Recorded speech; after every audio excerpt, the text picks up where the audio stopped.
Cardiff থেকে সবাইকে স্বাগত জানাচ্ছি। আজকে কার্ডিফ থেকে আমরা যাব স্নোডোনিয়া, যেটা হচ্ছে পাহাড়ের রাজ্য। ওয়েলসের সবথেকে বেশি পাহাড় স্নোডোনিয়াতে আছে এবং ওয়েলসের সবথেকে উঁচু মাউন্টেন, যেটার নাম হচ্ছে স্নোডন মাউন্টেন, সেটা সেখানেই আছে। সো আজকে ধাপে ধাপে আমরা স্নোডন মাউন্ট পর্যন্ত যাব, কিন্তু এত ইজিলি যাওয়া যাবে না। তার আগে কয়েকটা জায়গা আছে যেটা আমরা আগে এক্সপ্লোর করব, তারপর হচ্ছে আমরা স্নোডন মাউন্টেন যাব। এবং 2 দিনের এই ট্যুরে আমরা স্নোডোনিয়াতে থাকবো। আমরা এয়ারবিএনবিতে একটা বাসা বুক দিছি। প্রথমেই একটা জায়গা পাইছি, সেটা হচ্ছে গিয়ে দেখুন, আপনারা দেখতেই পাচ্ছেন একটা ওয়াকওয়ে, একটা পাহাড়ের মধ্যেই একটি জায়গা, খুবই সুন্দর। বৃষ্টি পড়তেছে, অনেকটা রেন ফরেস্টের মতো লাগতেছে। জায়গাটা একবার দেখুন কত সুন্দর, মনোমুগ্ধকর একটা জায়গা। বাট এই জায়গাতে বেশিক্ষণ থাকতে পারি না আমরা। একটু পরেই কয়েকজন কর্মরত মানুষ আসছে এইদিকে। ওরা বলতেছে যে এই ওয়াকওয়েটার কাজ মাত্র চলতেছে, এনি টাইম স্লিপ করতে পারে বা ভেঙে যেতে পারে, এটা নির্মাণাধীন।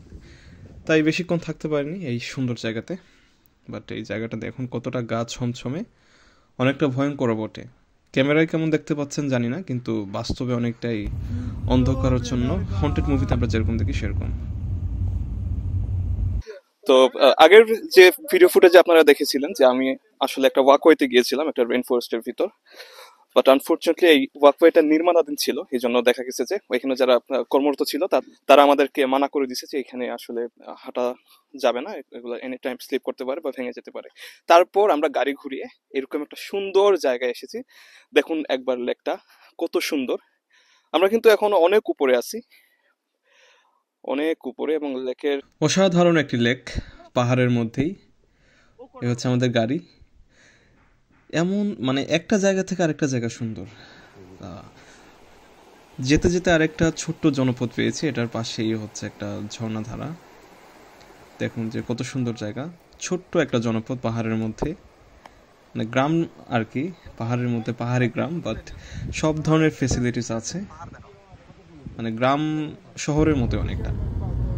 আর স্নোডোনিয়ার রাস্তা এত সুন্দর, পাহাড়ের মধ্য দিয়ে রাস্তাগুলো গেছে। এক্সপার্ট ড্রাইভার ছাড়া আসলে এদিকে আসা উচিত না কারো। রাস্তা অনেক বিপজ্জনক, মাঝে মধ্যে দেখা গেছে রাস্তার পাশে হচ্ছে খাদ। দেখুন একবার এই বিশাল পাহাড়গুলাকে, কতটা সুন্দর লাগতেছে। মেঘে ঢেকে গেছে একদম পাহাড়। এটা আসলে পাহাড় বললে ভুল হবে, এটা হচ্ছে একটা পর্বত। সত্যি বলতে এটা একটা বিশাল পর্বত। ক্যামেরায় অনেকটাই নিচু দেখায়, বাট খালি চোখে অনেক উঁচু। ইভেন আমরা এখন যে জায়গাতে দাঁড়িয়ে আছি এটা কিন্তু অনেক উঁচুতে। যে সৌন্দর্য এটা আমরা দেখতে পারতেছি। খালি চোখে তাকালে আসলে ভয় লাগে। একবার যদি কেউ পড়ে আসলে জীবনে বেঁচে ফিরতে পারবে না, মানে এতটা ঢালু নিচের দিকে নেমে গেছে। আর শক্ত পাথর তো আছে, কি বলবো। পাহাড়, বাট পাহাড় মানে বিশালতা, আর বিশালতার মধ্যে সব থেকে বেশি সৌন্দর্য। আর এই জায়গাটা খুবই ঠান্ডা, টেম্পারেচার হচ্ছে 1-2 ডিগ্রি সেলসিয়াস হবে। হাতের অবস্থা একদম সিরিয়াস।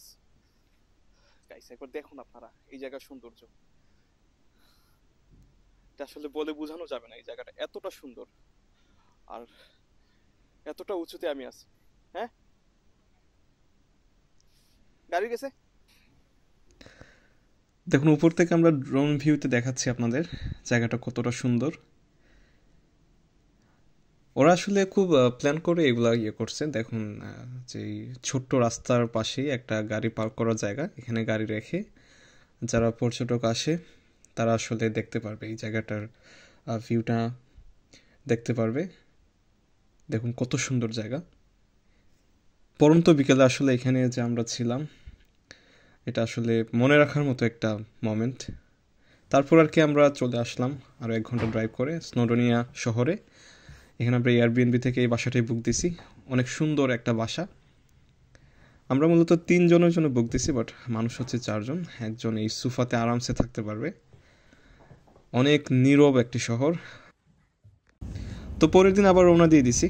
আমরা আজকে নিয়ারলি যে সি বিচ আছে সেখানে যাব, তারপর ওইখান থেকে স্নোডন মাউন্টেনে যাব। তো আমরা দেখছি যে আমাদের স্নোডন মাউন্টেন যাওয়ার পথেই এই সি বিচটা পড়ে। দেখা যাক কেমন, পাহাড়ের মধ্যে একটা সি বিচ, বাট ঠান্ডার কারণে, বাট এটা যেহেতু একটা পাহাড়ি এরিয়া, এই জায়গাতে অনেক বেশি ঠান্ডা, খুবই ঠান্ডা। গাড়ি থেকে বের হলেই মনে হয় যে কতক্ষণে গিয়ে গাড়িতে ঢুকি। বাট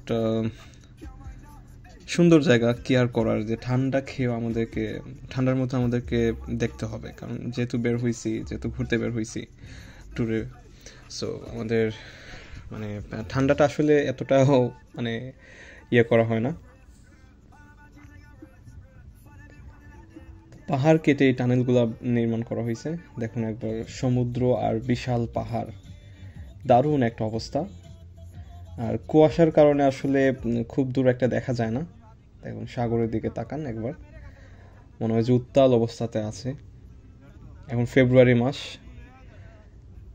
একটু অবাক করা একটা বাড়ি। দেখুন একবার, কেউ নাই আসলে। আমার মনে হয় যে ঠান্ডার কারণে বেসিক্যালি এই সাগরের মধ্যে হাউসগুলো ইয়ে করা যায়, এই সাগরের মধ্যে বোটগুলো আসলে ভাড়া নেওয়া যায়, ঘুরে বেড়ানো যায়। বাট আজকে কেন জানি না এইগুলো অফ, আর মানুষও তেমন নেই। দেখুন যে ইয়ের মধ্যে আমরা কয়েকজন মাত্র, ঠান্ডার কারণে আসলে মানে ইয়ে করার অবস্থা। সো ওইখানে বেশিক্ষণ থাকি না, কারণ খুব বেশি ঠান্ডা। আমরা স্নোডন মাউন্টেনের পথে যাত্রা শুরু করেছি। দূরে যে বিশাল পর্বত দেখতে পাচ্ছেন, এটা হচ্ছে স্নোডন মাউন্টেন, মানে চোখে কুলায় না এতটা উঁচু। দেখুন একবার, ওয়াও, জাস্ট ওয়াও।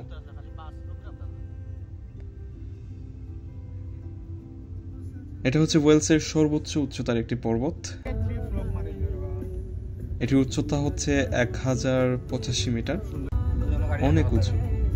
মানে 1 কিলোমিটার আপনাকে উপরের দিকে উঠতে হবে, তারপর হচ্ছে এটা চূড়াতে আপনি পৌঁছাবেন। 1 কিলোমিটারের উপর, আরো 85 মিটার উচ্চতায়, অনেক সুন্দর একটি জায়গা। পাহাড় তো আসলে ছোট, বাট পর্বত হচ্ছে এমন একটা জিনিস যেটার বিশালতা আসলে মানে বলে বোঝানো যাবে না যতক্ষণ আপনি এটাকে দেখবেন নিজ চোখে। আমরা এখন আছি পর্বতের নিচেই এক প্রকার, বাট এই জায়গাটাও যে কোনো ছোটোখাটো পাহাড় থেকেও অনেক উপরে। পর্বতের নিচের জায়গাটাই একটা পাহাড় থেকে উপরে, একবার চিন্তা করুন যে কতটা উঁচু হবে। ওয়েলসের স্নোডন মাউন্টেন থেকে সবাইকে স্বাগত জানাচ্ছি বন্ধুরা। আমি এখন আছি স্নোডন মাউন্টেন, যেটা ওয়েলসের সর্বোচ্চ উচ্চতার একটি পর্বত। আপনারা দেখতে পাচ্ছেন আমার পেছনে হচ্ছে সেই পর্বতটা। এই পর্বতটার চূড়া আসলে দেখা যাচ্ছে না মেঘের জন্য, এটা এতটাই উঁচু। আমার অতিষ্ঠ হইতে,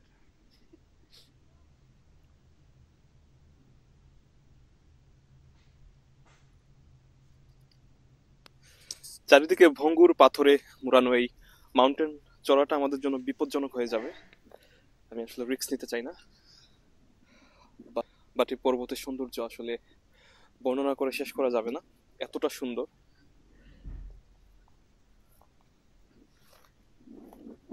আমি এখন যাচ্ছি ওই ভিউ পয়েন্টে, যেখান থেকে আর অন্যান্য পাহাড়গুলো দেখা যায়।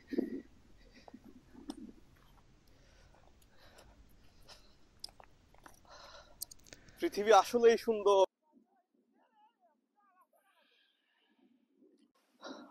1058, 1058 মিটার উচ্চতার এই পর্বত আমাদের পক্ষে চড়া সম্ভব না। যতটুকু সৌন্দর্য দেখার আমরা এখান থেকে দেখে নিচ্ছি। গ্রীষ্মকালে, সামার টাইমে এই পর্বতের উপর আসলে উঠা যায়। ওইখানে একটা রেল লাইন আছে, বাট এখন যেহেতু ফেব্রুয়ারি মাস, এটাও এখন বন্ধ আছে। আর এই পর্বতে ওঠার আসলে 6টা পথ আছে, তার মধ্যে সব থেকে ইজি হচ্ছে গিয়ে রেল লাইন দিয়ে ওঠা, এখানে টিকিট কেটে উঠতে হয়, সেটা সব থেকে ইজি। আর সব থেকে কঠিন হচ্ছে গিয়ে যারা প্রফেশনাল হাইকার তাদের জন্য। আমরা এখন যে পাশে আছি পর্বতের, এই সাইডটা হচ্ছে সব থেকে বিপজ্জনক, এবং প্রফেশনাল হাইকারদের জন্য এই সাইডটা আসলে রয়েছে। এই সাইড দিয়েই যারা প্রফেশনাল হাইকিং করে তারা আসলে এই সাইড দিয়ে উঠে। আমরা আসলে রং ওয়েতে আছি, কিচ্ছু করার নাই। আমরা চেষ্টা করেছিলাম যে আসলে ট্রেন দিয়ে উপরে ওঠার, বাট কোনো ট্রেন এখন বর্তমানে বন্ধ আছে, এটা সামার টাইমে চালু হবে, কিচ্ছু করার নাই। আর আরেকটা ওয়ে হচ্ছে গিয়ে, যেটা হচ্ছে ইজি, হেঁটেও ওঠা যায়, বাট 3 থেকে 4 ঘন্টা সময় লাগবে, যেটা আমাদের জন্য অসম্ভব। আমরা শর্ট টাইম নিয়ে আসছি, আমাদের পক্ষে আসলে সম্ভব না 3-4 ঘন্টা সময় পর্বত আরোহণে ব্যয় করা। তো এরপর আমরা কি করলাম, এরপর আমরা গোল্ডউইচ একটা ফলস আছে, সেই ফলসটা দেখতে গেলাম, যেহেতু আমাদের মানে কার্ডিফ যাওয়ার পথেই এটা ফলসটা রয়েছে। সো আমরা আসলে ভাবলাম যে যেহেতু দিনের কিছুটা সময় আছে, আমরা যাই ফলসটাও দেখে ফেলি। আপনারা দেখতে পাচ্ছেন যে এটা হচ্ছে সেই গোলউইচ ফলস। ছোট্ট একটা ফলস, বাট গা ছমছম একটা জায়গার মধ্যে, অনেক ভয়ঙ্কর একটা জায়গা। আর তার বাম পাশে একটা গুহা আছে। আমি এখন যে সিঁড়ি দিয়ে নামতেছি, বাম পাশে তাকালে একটা গুহা। আমি আসলে এটার দিকে একবার তাকাইনি, আমার কাছে মনে হচ্ছে যে খুবই ভয়ঙ্কর একটা জায়গা, গা ছমছমে, মানে বিদঘুটে একটা জায়গা। তারপর আমরা আবার 4 ঘন্টা ড্রাইভ করে কার্ডিফ চলে আসি। এই হচ্ছে আমার স্নোডোনিয়া ট্যুর।